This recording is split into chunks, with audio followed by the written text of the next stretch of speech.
Ladies and gentlemen, boys and girls, now, from deep in the darkest forests of northern Minnesota, the show you've waited for. This is Grizzly's Growl. And I am honored to present our host, the man, the mystery, the legend. This is Grizzly.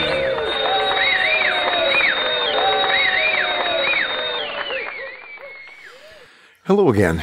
Feeling a little better now. I just got the first one of these up, and it's still the 24th of January. It's still 2017.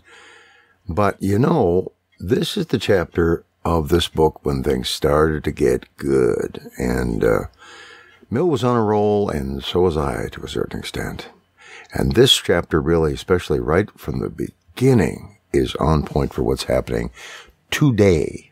Literally today, the 24th, that is. Down the road, by the time this actually comes up, I'm thinking probably this Thursday I'm going to drop this one, a couple of days out. And by then, who the hell knows what's going to have happened. But I'm thinking this is extremely on point right now. It's about freedom, starts out about freedom of the press and talks about freedom of expressing ideas and discussing ideas, which is something I think we still need to keep doing, and we need to be severely careful to protect those rights, as with doing what we have to do to protect those rights.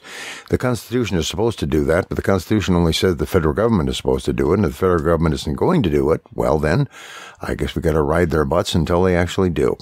So anyway, I'm going to shut up now. I'm going to let Mill say it in my own inimitable voice, if you will, because he was right on a lot of this stuff, let me tell you. Enjoy this second part here. It's first part of chapter 2 now.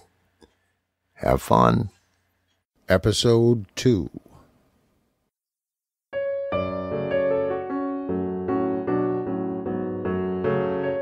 John Stuart Mill, On Liberty. Read by David Grizzly Smith.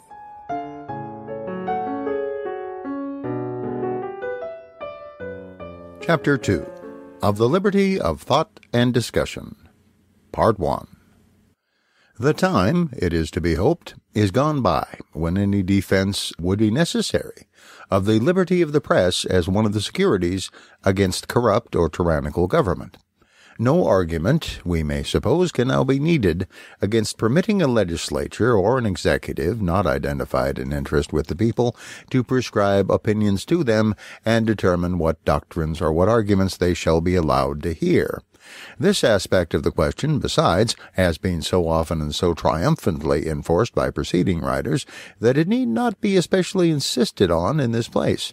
Though the law of England on the subject of the press is as servile to this day as it was in the time of the Tudors, there is little danger of its being actually put in force against political discussion, except during some temporary panic, when fear of insurrection drives ministers and judges from their propriety. And speaking generally, it is not, in constitutional countries, to be apprehended that the government, whether completely responsible to the people or not, will often attempt to control the expression of opinion, except when in doing so it makes itself the organ of the general intolerance of the public. Let us suppose, therefore, that the government is entirely at one with the people, and never thinks of exerting any power of coercion unless in agreement with what it conceives to be their voice. But I deny the right of the people to exercise such coercion, either by themselves or by their government. The power itself is illegitimate. The best government has no more title to it than the worst. It is as noxious, or more noxious, when exerted in accordance with public opinion, than when in opposition to it. If all mankind, minus one, were of one opinion, and only one person were of the contrary opinion, mankind would be no more justified in silencing that one person than he, if he had the power, would be justified in silencing mankind. Were an opinion a personal possession of no value except to the owner, if to be obstructed in the enjoyment of it were simply a private injury, it would make some difference whether the injury was inflicted only on a few persons or on many. But the peculiar evil of silencing the expression of an opinion is that it is robbing the human race, posterity as well as the existing generation, those who dissent from the opinion still more than those who hold it. If the opinion is right, they are deprived of the opportunity of exchanging error for truth. If wrong, they lose what is almost as great a benefit, the clearer perception and livelier impression of truth produced by its collision with error. It is necessary to consider separately these two hypotheses, each of which has a distinct branch of the argument corresponding to it. We can never be sure that the opinion we are endeavoring to stifle is a false opinion, and if we were sure, stifling it would be an evil still. First, the opinion which it is attempted to suppress by authority may possibly be true.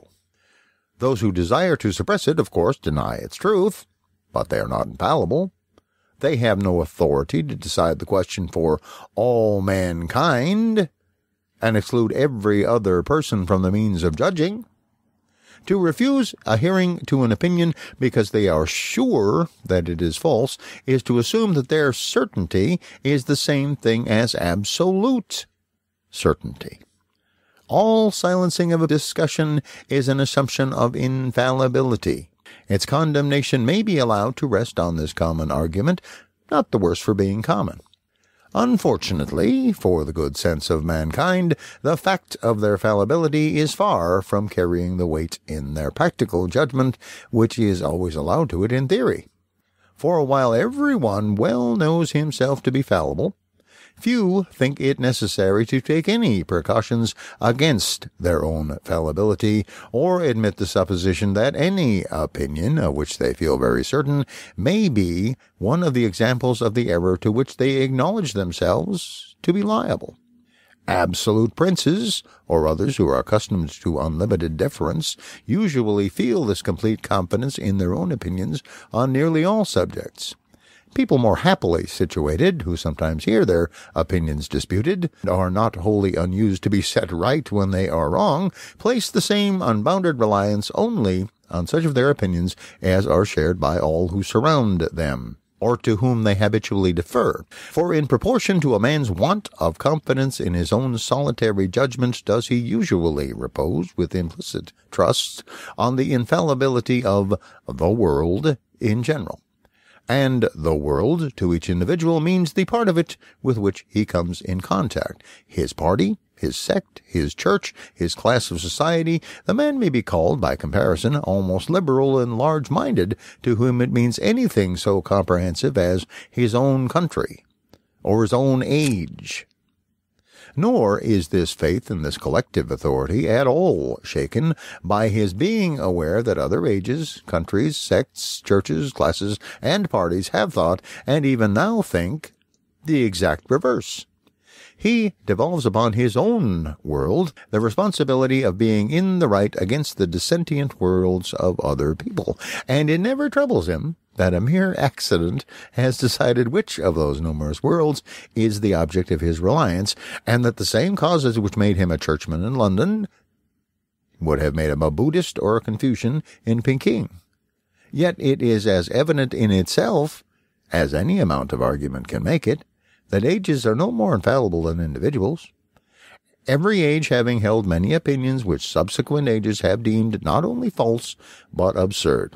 And it is as certain that many opinions now general will be rejected by future ages as it is that many once general are rejected by the present. The objection likely to be made to this argument would probably take some such form as the following. There is no greater assumption of infallibility in forbidding the propagation of error than in any other thing which is done by public authority, on its own judgment and responsibility. Judgment is given to men that they may use it. Because it may be used erroneously, are men to be told they ought not to use it at all? To prohibit what they think pernicious is not claiming exemption from error, but fulfilling the duty incumbent on them, although fallible, of acting on their conscientious conviction. If we never dared to act on our opinions, because those opinions may be wrong, we should leave all our interests uncared for and all our duties unperformed. An objection which applies to all conduct can be no valid objection to any conduct in particular. It is the duty of governments and of individuals to form the truest opinions they can, to form them carefully and never impose them upon others unless they are quite sure of being right. But when they are sure, such reasoners may say, it is not conscientiousness but cowardice to shrink from acting on their opinions and allow doctrines which they honestly think dangerous to the welfare of mankind, either in this life or in another, to be scattered abroad without restraint, because other people in less enlightened times have persecuted opinions now believed to be true. Let us take care, it may be said, not to make the same mistake, but governments and nations have made mistakes in other things, which are not denied to be fit subjects for the exercise of authority. They have laid on bad taxes, and made unjust wars. Ought we therefore to lay on no taxes under whatever provocation, make no wars? Men and governments must act to the best of their ability. There is no such thing as absolute certainty, but there is assurance sufficient for the purposes of human life. We may and must assume our opinion to be true for the guidance of our own conduct, and it is assuming no more when we forbid bad men to pervert society by the propagation of opinions which we regard as false and pernicious. I answer that it is assuming very much more. There is the greatest difference between presuming an opinion to be true, because with every opportunity for contesting it, it has not been refuted, and assuming its truth for the purpose of not permitting its refutation. Complete liberty of contradicting and disproving our opinion is the very condition which justifies us in assuming its truth for purposes of action, and on no other terms can a being with human faculties have any rational assurance of being right. Now, when we consider either the history of opinion or the ordinary conduct of human life, to what is it to be ascribed that the one and the other are no worse than they are? Not certainly to the inherent force of the human understanding, for on any matter not self-evident there are 99 persons totally incapable of judging it for one who is capable, and the capacity of the 100th person is only comparative.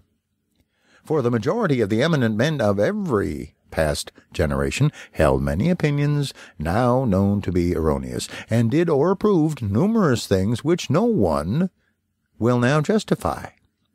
Why is it, then, that there is, on the whole, a preponderance among mankind of rational opinions and rational conduct? If there really is this preponderance, which there must be, unless human affairs are, and have always been, in an almost desperate state, it is owing to a quality of the human mind, the source of everything respectable in a man, either as an intellectual or as a moral being, namely that his errors are corrigible. He is capable of rectifying his mistakes by discussion and experience, not by experience alone. There must be discussion to show how experience is to be interpreted. Wrong opinions and practices gradually yield to fact and argument, but facts and arguments, to produce any effect on the mind, must be brought before it. Very few of facts are able to tell their own story without comments to bring out their meaning. The whole strength and value, then, of human judgment, depending on the one property, that it can be set right when it is wrong. Reliance can be placed on it only when the means of setting it right are kept constantly at hand. In the case of any person whose judgment is really deserving of confidence, how has it become so?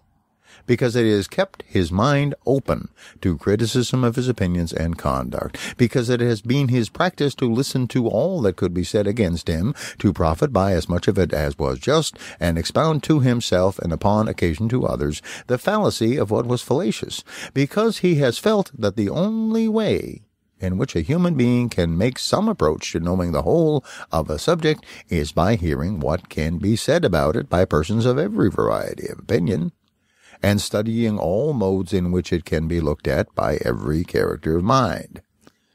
No wise man ever acquired his wisdom in any mode but this.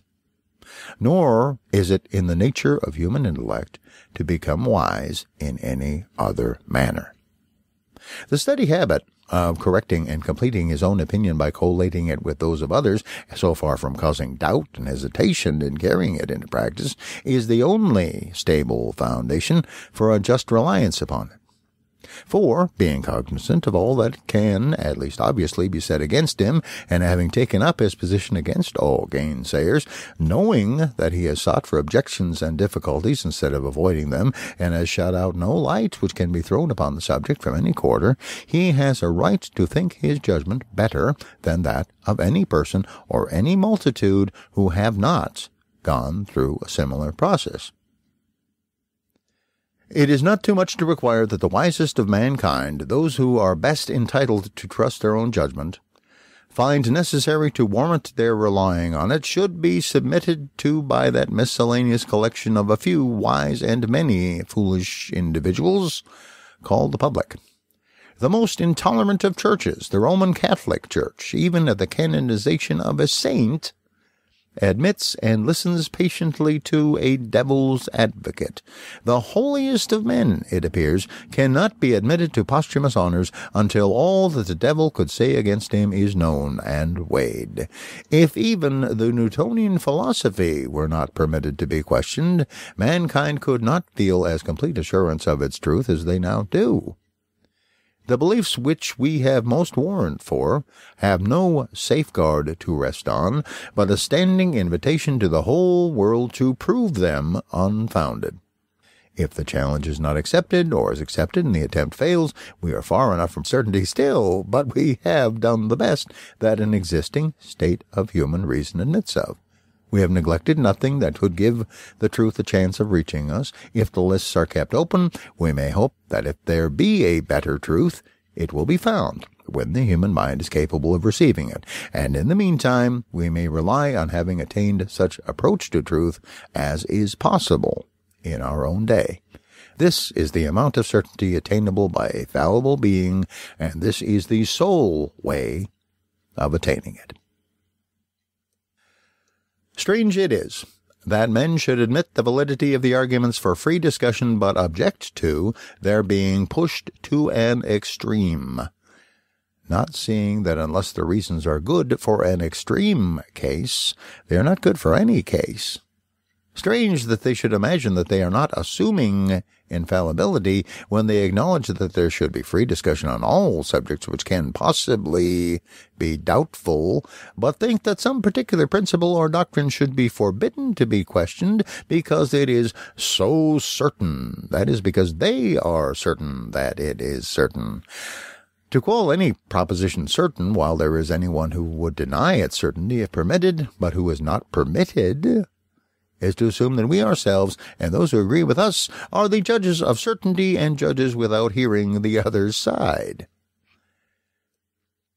In the present age, which has been described as destitute of faith but terrified at skepticism, in which people feel sure not so much that their opinions are true as that they should not know what to do without them, the claims of an opinion to be protected from public attack are rested not so much on its truth as its importance to society. There are, it is alleged, certain beliefs so useful, not to say indispensable, to well-being, that it is as much the duty of governments to uphold those beliefs as to protect any other interests of society. In a case of such necessity, and so directly in the line of their duty, something less than infallibility may, it is maintained, warrant and even bind governments to act on their own opinion confirmed by the general opinion of mankind. It is also often argued, and still oftener thought, that none but bad men would desire to weaken these salutary beliefs, and there can be nothing wrong, it is thought, in restraining bad men, and prohibiting what only such men would wish to practice. This mode of thinking makes the justification of restraints on discussion not a question of the truth of doctrines, but of their usefulness. and flatters itself by that means to escape the responsibility of claiming to be an infallible judge of opinions. But those who thus satisfy themselves do not perceive that the assumption of infallibility is merely shifted from one point to another. The usefulness of an opinion is itself a matter of opinion, as disputable, as open to discussion, and requiring discussion as much as the opinion itself. There is the same need of an infallible judge of opinions to decide an opinion to be noxious as to decide it to be false, unless the opinion condemned has full opportunity of defending itself. And it will not do to say that the heretic may be allowed to maintain the utility or harmlessness of his opinion, though forbidden to maintain its truth. The truth of an opinion is part of its utility. If we would know whether or not it is desirable that a proposition should be believed, is it possible to exclude the consideration of whether or not it is true? In the opinion, not of bad men, but of the best men, no belief which is contrary to truth can be really useful. And can you prevent such men from urging that plea when they are charged with culpability for denying some doctrine which they are told is useful, but which they believe to be false? Those who are on the side of received opinions never fail to take all possible advantage of this plea. You do not find them handling the question of utility as if it could be completely abstracted from that of truth. On the contrary, it is, above all, because their doctrine is the truth, that the knowledge or the belief of it is held to be so indispensable. There can be no fair discussion of the question of usefulness when an argument so vital may be employed on one side but not on the other. And in point of fact, when law or public feeling do not permit the truth of an opinion to be disputed, they are just as little tolerant of a denial of its usefulness. The utmost they allow is an extenuation of its absolute necessity or the positive guilt of rejecting it.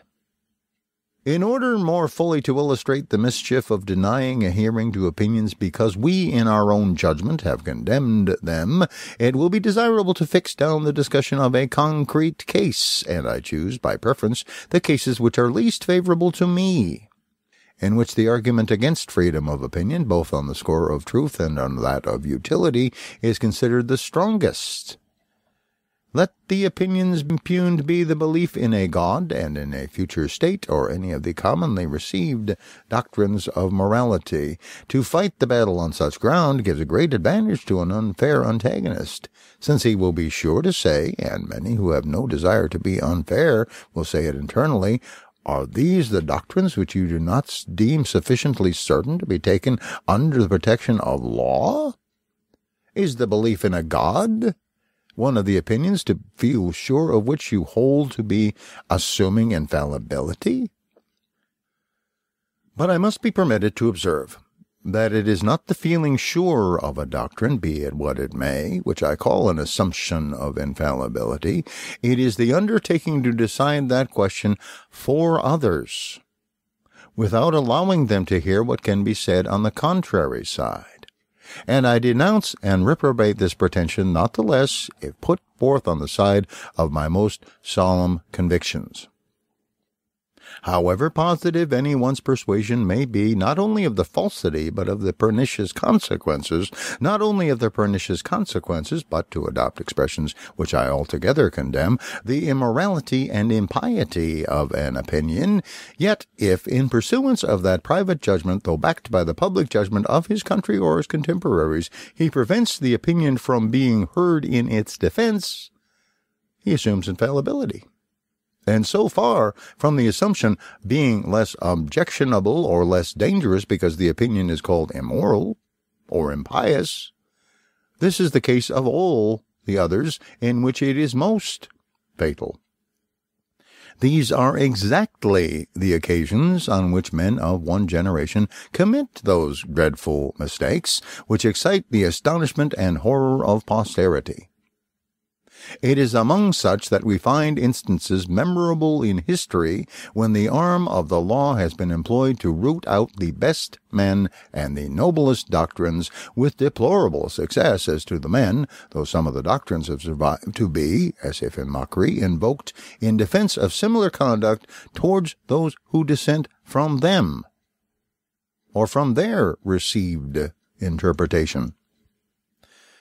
Mankind can hardly be too often reminded that there was once a man named Socrates, between whom and the legal authorities and public opinion of his time there took place a memorable collision. Born in an age and country abounding in individual greatness, this man has been handed down to us by those who best knew both him and the age as the most virtuous man in it, while we know him as the head and prototype of all subsequent teachers of virtue, the source equally of the lofty inspiration of Plato and the judicious utilitarianism of Aristotle, I Maestri di Cola Caesano, the two head springs of ethical as of all other philosophy. This acknowledged master of all the eminent thinkers who have since lived, whose fame, still growing after more than 2,000 years, all but outweighs the whole remainder of the names which make his native city illustrious, was put to death by his countrymen after a judicial conviction for impiety and immorality. Impiety, in denying the gods recognized by the states. Indeed, his accuser asserted, see the Apologia, that he believed in no gods at all.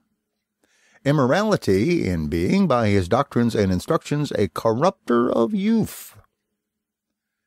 Of these charges the tribunal, there is every ground for believing, honestly found him guilty, and condemned the man who probably of all then born had deserved best of mankind to be put to death as a criminal. To pass from this to the only other instance of judicial iniquity, the mention of which after the condemnation of Socrates would not be an anticlimax, the event which took place on Calvary, rather more than 1,800 years ago, the man who left on the memory of those who witnessed his life and conversation such an impression of his moral grandeur that 18 subsequent centuries have done homage to him as the Almighty in person, was ignominiously put to death as what? As a blasphemer. Men did not merely mistake their benefactor. They mistook him for the exact contrary of what he was, and treated him as that prodigy of impiety which they themselves are now held to be for their treatment of him. The feelings with which mankind now regard these lamentable transactions, especially the latter of the two, render them extremely unjust in their judgment of the unhappy actors. These were, to all appearance, not bad men.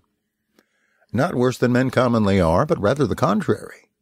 Men who possessed in a full, or somewhat more than a full measure, the religious, moral, and patriotic feelings of their time and people, the very kind of men who, in all times, our own included, have every chance of passing through life blameless and respected. The high priest who rent his garments when the words were pronounced, which, according to all the ideas of his country, constituted the blackest guilt, was, in all probability, quite as sincere in his horror and indignation as the generality of respectable and pious men now are in the religious and moral sentiments they profess, and most of those who now shudder at his conduct, if they had lived in his time and been born Jews, would have acted precisely as he did. Orthodox Christians who are tempted to think that those who stoned to death the first martyrs must have been worse men than they themselves are, ought to remember that one of those persecutors was St. Paul. Let us add one more example, the most striking of all, if the impressiveness of an error is measured by the wisdom and virtue of him who falls into it. If ever anyone possessed of power had grounds for thinking himself the best and most enlightened among his contemporaries, it was the Emperor Marcus Aurelius. absolute monarch of the whole civilized world, he preserved through life not only the most unblemished justice, but what was less to be expected from his stoical breeding, the tenderest heart. The few failings which are attributed to him were all on the side of indulgence, while his writings, the highest ethical product of the ancient mind, differ scarcely perceptibly, if they differ at all, from the most characteristic teachings of Christ. This man, a better Christian in all but the dogmatic sense of the word than almost any of the ostensibly Christian sovereigns who have since reigned, persecuted Christianity. Placed at the summit of all the previous attainments of humanity with an open, unfettered intellect and a character which led him of himself to embody in his moral writings the Christian ideal, yet he failed to see that Christianity was to be a good and not an evil to the world, with his duties to which he was so deeply penetrated. Existing society he knew to be in a deplorable state. But such as it was, he saw, or thought he saw, that it was held together and prevented from being worse by belief and reverence of the received divinities. As a ruler of mankind, he deemed it his duty not to suffer society to fall in pieces, and saw not how, if its existing ties were removed, any others could be formed which could again knit it together. The new religion openly aimed at dissolving these ties. Unless, therefore, it was his duty to adopt that religion, it seemed to be his duty to put it down. Inasmuch, then, as the theory of Christianity did not appear to him true or of divine origin, inasmuch as this strange history of a crucified God was not credible to him, and a system which purported to rest entirely upon a foundation to him so wholly unbelievable, could not be foreseen by him to be that renovating agency which, after all abatements, it has, in fact, proved to be. The gentlest and most amiable of philosophers and rulers, under a solemn sense of duty, authorized the persecution of Christianity. To my mind, this is one of the most tragical facts in all history. It is a bitter thought how different a thing the Christianity of the world might have been if the Christian faith had been adopted as the religion of the empire under the auspices of Marcus Aurelius instead of those of Constantine. But it would be equally unjust to him and false to truth to deny that no one plea which can be argued for punishing anti-Christian teaching was wanting to Marcus Aurelius for punishing, as he did, the propagation of Christianity. No Christian more firmly believed that atheism is false and tends to the dissolution of a society than Marcus Aurelius believed the same things of Christianity. He who of all men then living might have been thought the most capable of appreciating it. Unless anyone who approves of punishment for the promulgation of opinions flatters himself that he is a wiser and better man than Marcus Aurelius, more deeply versed in the wisdom of his time, more elevated in his intellect above it, more earnest in his search for truth, or more single-minded in his devotion to it when found, let him abstain from that assumption of the joint infallibility of himself and the multitude, which the great Antonius made with so unfortunate a result.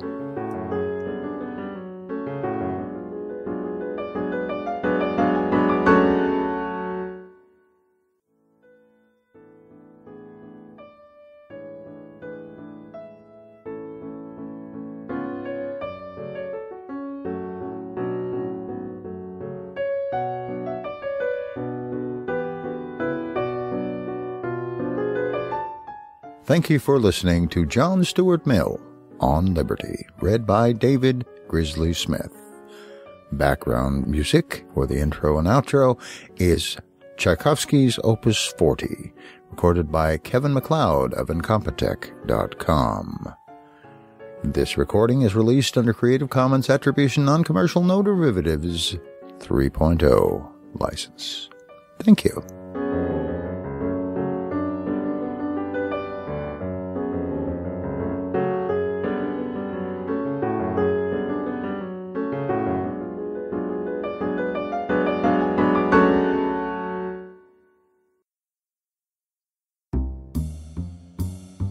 Thank you for listening to Grizzly's Growls, the life and times of a minor local celebrity. If you like the show, tell your friends. If you don't like the show, tell your enemies. If this podcast lasts more than 4 hours, see your doctor. Theme music is Hot Swing from Kevin MacLeod at Incompetech.com. Subscribe to the podcast on iTunes or at feeds.feedburner.com/grizzliesgrowls. Comment at grizzly.libsyn.com or by voicemail at the comment line 218-234-CALL. That's 218-234-2255. These shows are released under Creative Commons Attribution, Non-Commercial, No Derivatives 3.0 license. Your mileage may vary.